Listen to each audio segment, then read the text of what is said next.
ritual purification, war, and illness. 2,500 years ago, someone out there wrote down that these are the 3 things that Confucius never took lightly. But it's not advice, and it's not even something that he said. It's just something that people noticed about him that happens so often that they thought it was worth preserving. And here it is. The Analects of Confucius 7.13.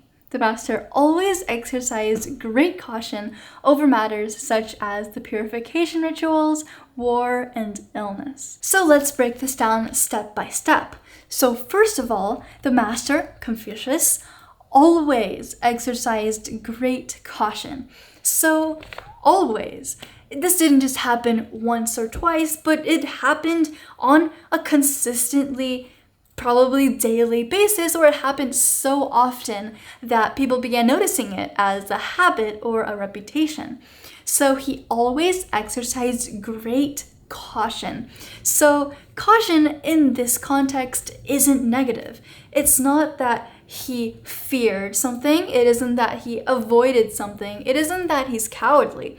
But it's just that he takes these things very seriously. So seriously that he wants to focus more attention and care on these 3 things. And so, moving on, over matters such as the purification rituals, war, and illness. So the last 2 are probably very well known to us. Now, the purification rituals are likely a preparatory discipline before sacrificing to ancestors or spirits.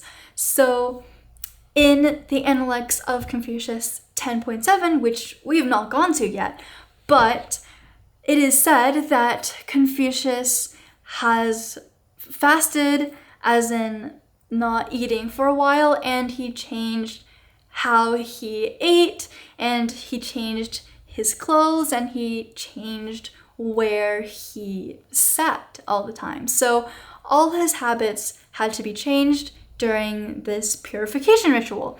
And most translations say that this is fasting. But while fasting is one of the aspects of this purification ritual, it can't be the entire thing. So I really like this translation for how it doesn't only say fasting, but it also encompasses a lot of other things. So the main idea of this passage is that Confucius shows special care in these 3 areas, being special ritual practices and collective violence and bodily vulnerability. However, this passage doesn't tell us what unites these 3 items on this list, but we do have a lot of interpretations of the text, and we should treat these as interpretations and not really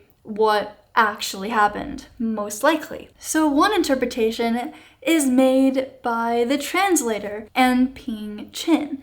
So she says that all 3 straddle life and death. So what this means is that all of these 3 things kind of put you in a life or death situation where not treating these with caution just might be a little inappropriate. Some other interpretations are high stakes and limited control, which is something that we'll talk about a lot more. And also maybe these are the 3 areas of responsibility which you should pay most attention to and really take these 2 things seriously. Or there's just no underlying theory at all, and actually Confucius was cautious about nearly everything. So the disciples only decided to include the 3 most important ones. So more on Zhu Xi's interpretation, who is a Neo-Confucian scholar who has made a lot of remarkable commentaries about the Analects. So his interpretation is probably the most famous one yet. So Joshi interprets these as all high-stake situations where the result is ultimately not in our control, as in no amount of effort can guarantee the result. So, for example, in sacrifices, you can control your sincerity and you can control how seriously you take this, I suppose, but you can never control whether or not the recipients of your offering will actually accept your offering. And in war, which puts a lot of people in a life or death situation, and maybe even controls whether the state falls or still maintains itself. And ultimately, nobody can control whether or not you win. And last of all, when you're very sick, you ultimately enter into a life or death situation in which you can't control the outcome of your health also. But this was also in the spring and autumn period in which not a lot of people could figure out how to prevent or cure some of the illnesses that we have the solutions to today, which is obvious. So yes, this is the most prominent and widely accepted reading, but at the end of the day, it's still a reading, and it's like 1,500 years after Confucius. So the actual credibility of this and whether or not it's accurate isn't guaranteed. But there is another reading that is probably arguably the oldest surviving commentary, usually attributed to Kong Anguo, that actually it's less about what the three most important things are, but more about what people struggle to maintain or be cautious about the most, which also puts Confucius in a good light. So this commentary, this reading says that these three things are the three things that people fail to care about the most.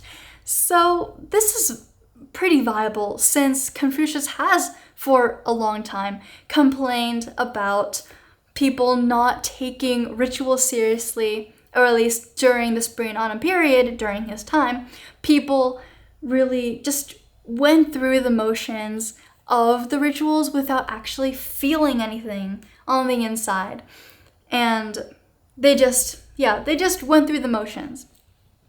And people were charging into wars blindly and recklessly, and maybe people ignored their health as well. So this also tells us how great of a person Confucius is for being able to take these things seriously in a period where a lot of people didn't take these things seriously. Some more noteworthy things to mention are that in what seems to be, or what is essentially the spring and autumn period annals, it is said that the great affairs of a state lie in sacrifices and warfare. So read in this kind of context, it is shown that the said purification rituals and war are actually the two most important things for the state's survival and overall health, plus a third factor, which is more intimate and individual, which is your body. Another thing is that in the Analects of Confucius 7.11, Confucius was asked about who he would choose to accompany him in a military crisis.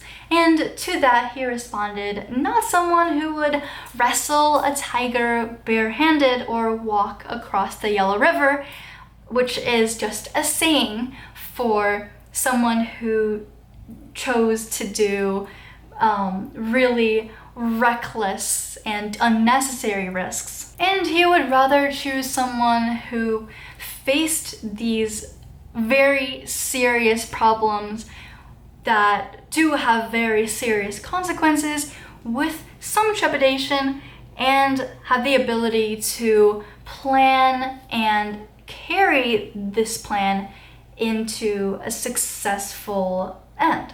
In this context, caution is framed as a very admirable trait, or even a very necessary trait in these situations that are very serious and will produce very serious consequences if you don't take them very seriously. A very interesting thing about the Analects of Confucius 7.13 is that nobody and nothing is actually telling you to do something. There is no, you should do this, you should do that. But instead, it's just simply a description of Confucius that his students chose to remember. And they could have actually chosen anything. They could have chosen his achievements or something that he famously said. But in 7.13, they just chose this. The three things that he chose to always take seriously.